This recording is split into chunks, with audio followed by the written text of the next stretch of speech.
Hey everybody, Coach Askin, and today guys, I'm here to do another anime review, as the review is to Fate Apocrypha, episode 11, guys. Episode 11 of Fate Apocrypha.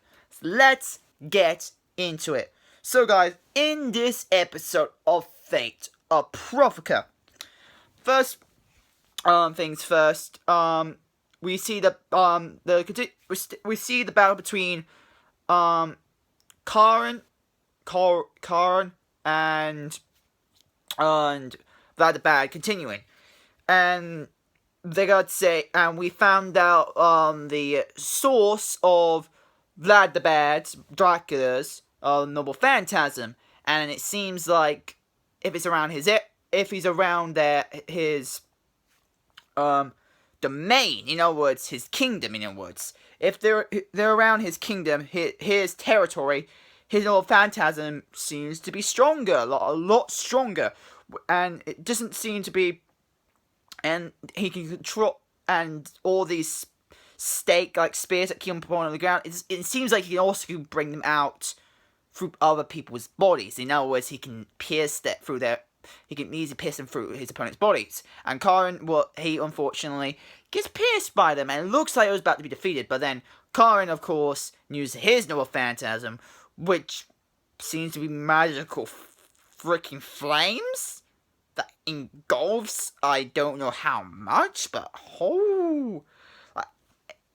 his noble, he pretty much just uses his noble phantasm, which seems to cause a heinous amount of flames, like goldish like flames, and gotta admit this, whoa, and the thing is, it doesn't seem like he has a proper range for it. It can spread if he wants to. He can make it spread, and I don't fully know what his noble phantasm fully does, but it definitely does something to do with all those flickering fire flames he bring out in this episode, and that fight is fucking awesome. Now, during that Joan of Arc, or Jean of Arc, I prefer calling it a French way on here, but Joan of Arc, runs into, while she's trying to get to the Hanging Gardens of Barrelon. She runs into, the Red Fraction's Archer, aka Atlantia. She runs into her, and Atlantia, of course, points her bow at her, but then she doesn't say, but she decides to not shoot, and I'm not here to, I didn't get ordered to kill you or anything, because looks like this person's about to do, someone else is about to do it for me.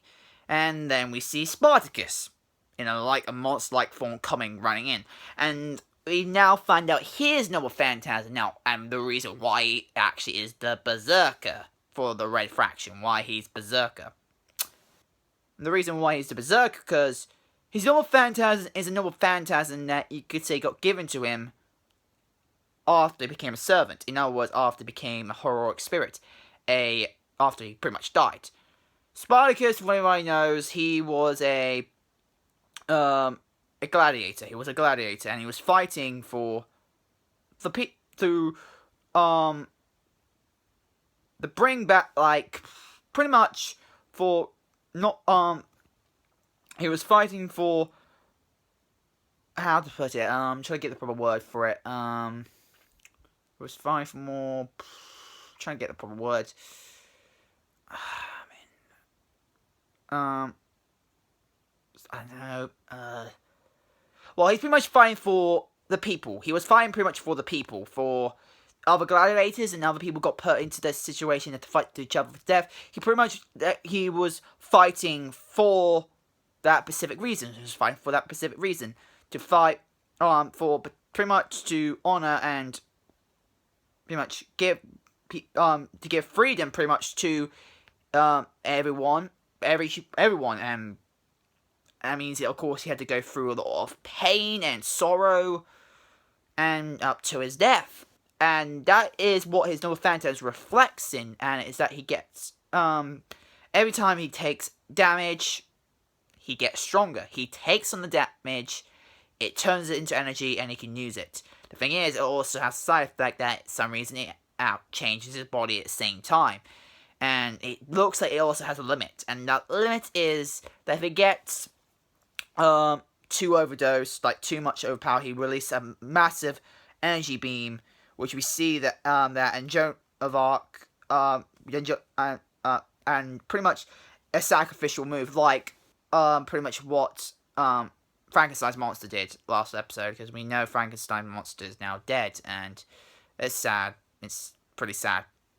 But we now know what here is now Spartacus is no phantasm for he does, and yes, it's a sacrificial, but it's no phantasm like Frankenstein monsters. No phantasm pretty much was a sacrificial no phantasm, and of course when he used it, I take it Spartacus is now dead. And now before he got to that point, he actually properly uses that part of his noble phantasm. Oh man, was that flu or something? Yeah, but during the Spartacus came in running up to Joan of Arc, and Atalante decides to pretty much leg it because her master orders her to, and to make sure Spartacus can finish off. And they started to have a little fight, and then Spartacus realized both Spartacus and Joan of Arc realized the purple light that was caused by Siegfried, technically, but Sig and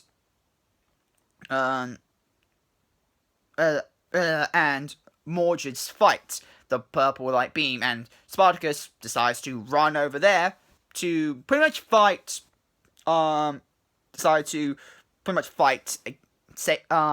Mordred decided to fight Mordred. Now Mordred, the reason why I ended up being Mordred is because the time limit that Sig had to be being Spartacus ran out, and he was now there with his wounds still intact, but not fully dying like he was previously, because it seems like it has healed enough to make sure he doesn't die straight away, like, because that wound he got given by Mordred, like, oh, he should have been dead, like, dead straight away. Of course, like, he didn't, but that means the time limit should have mean if it did not heal him, he should have died from there.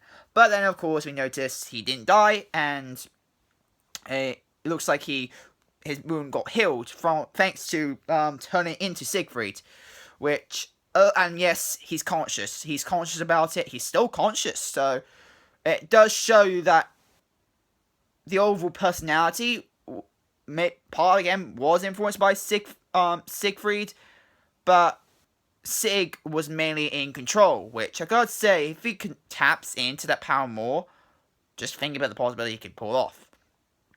But yeah, he really does, unfortunately, the time limit for meeting Siegfried runs out, and during that, Spartacus comes running in and attacks Saber Red, and attacks Mordred, and Mordred, of course, fights back as well.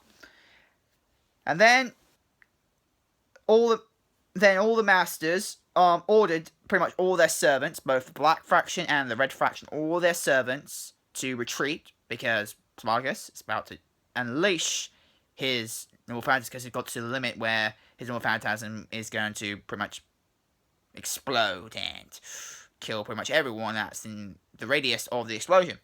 So all the servants except for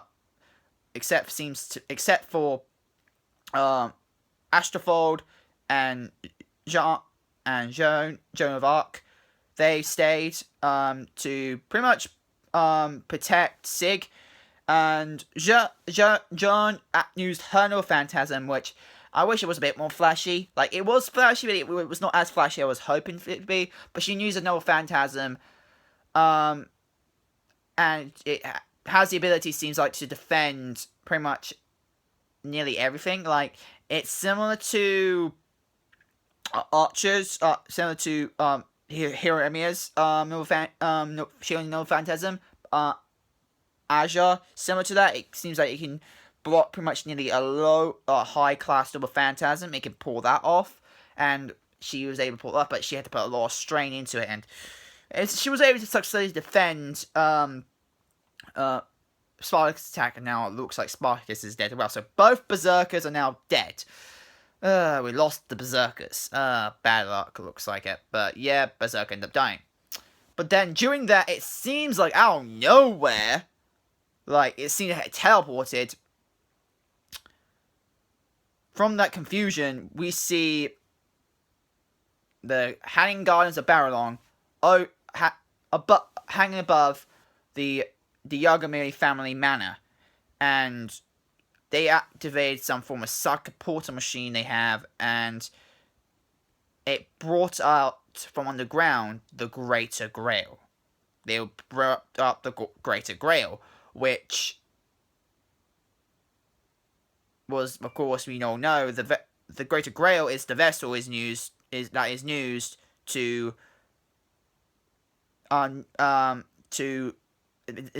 the vessel that to use to help you summon the Holy Grail.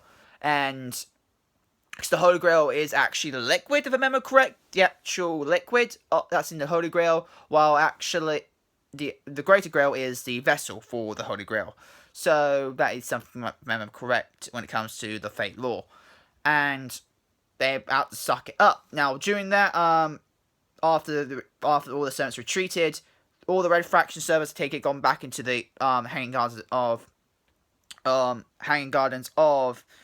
Barrelon, and the Black Faction decides to enter their territory, into the Red Faction's territory, pretty much, and to see what's going on, and pretty much also attack from within.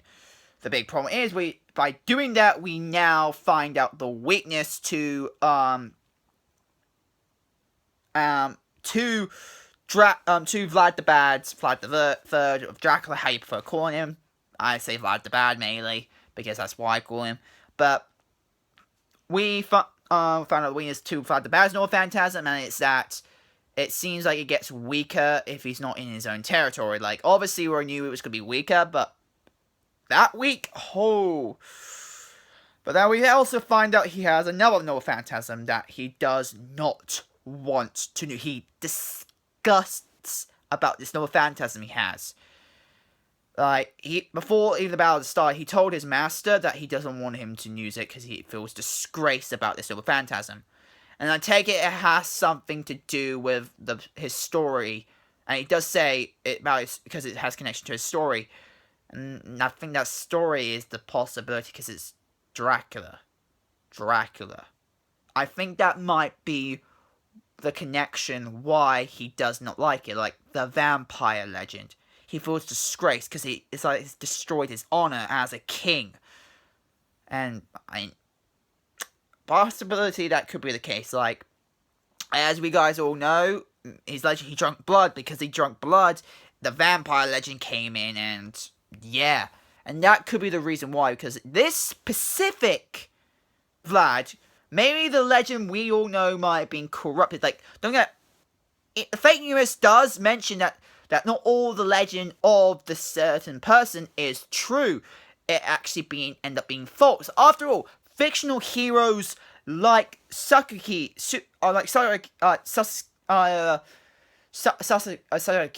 the Wandering Swordsman, from the assassin from Fate Stay Night, the fake assassin that Caster Media summoned. We all know that he's a fictional hero, so we know fictional heroes can be summoned. So obviously that means there's going to be some false part of the legend of, well, in this Fate series, that is, of Vlad the Bad. And it seems like the North Phantasm he has is reflected by that negative side of his story and his legend. And he does not want to use it. The thing is, his master promised him to use it, but then he didn't want the Yagami family. His master, Yagami, didn't want the Yagami family to be disgraced, and not win and find the route, and not disgrace the family. And he said, "I'm sorry, I have to break that promise. At all costs, I want to win the Grail War. we have to use that no phantasm. I'm gonna release my trump card. So he's gonna. At the end, looks like he's about to use the command seals he has to order Vlad the Blad to use his no phantasm to someone to use. Now, this no phantasm he uses could have something to do with blood. Could have. Mainly because it's Dracula and vampire, and I definitely think it has something to do with a lot of blood, which could be fucking insane. But it's something, that's what I'm guessing. I don't fully know, but we talk about Dracula here, vampire, and it's quite, in a way, makes sense, because he's a vampire, technically, so it makes sense why. But why he dislikes it is the thing. What is terrible about this story, his legend that got corrupted in a way to make him have this no phantasm? We don't know. But that's pretty much it. But before we got to that point, Joan decides to tell Sig to stay with Astrofold, and because this might be my last chance to try, and she tells him this might be the last chance to try to speak to the Red Faction, and then they both agree. Astrofold and Sig both decide to agree, and Joan decides to run off to pretty much get to the Red Faction, talk to them what is going on, and pretty much that's all the episode. And for God's sake, the most interesting part was definitely with Vlad the Blad. Definitely with Vlad the Blad. That was the most interesting part I've got to say about this episode. Definitely the Vlad the Blad situation, and why he didn't want to use no phantasm. And yeah, that's all I want to say. And guys, that's my anime review to Fate Apocrypha episode 11, guys. I hope you guys like it. Become channel fans today. For guys and female, down below. And like I said in my live stream, if you guys didn't check that out, with the Prince of Angela playthrough. If you guys want to become Patreon, my Patreon is also down in the description below as well. So if you're willing to become a Patreon, I appreciate it. But yeah, anyway, if you guys like it, comment, subscribe, and see you guys later. Bye, guys.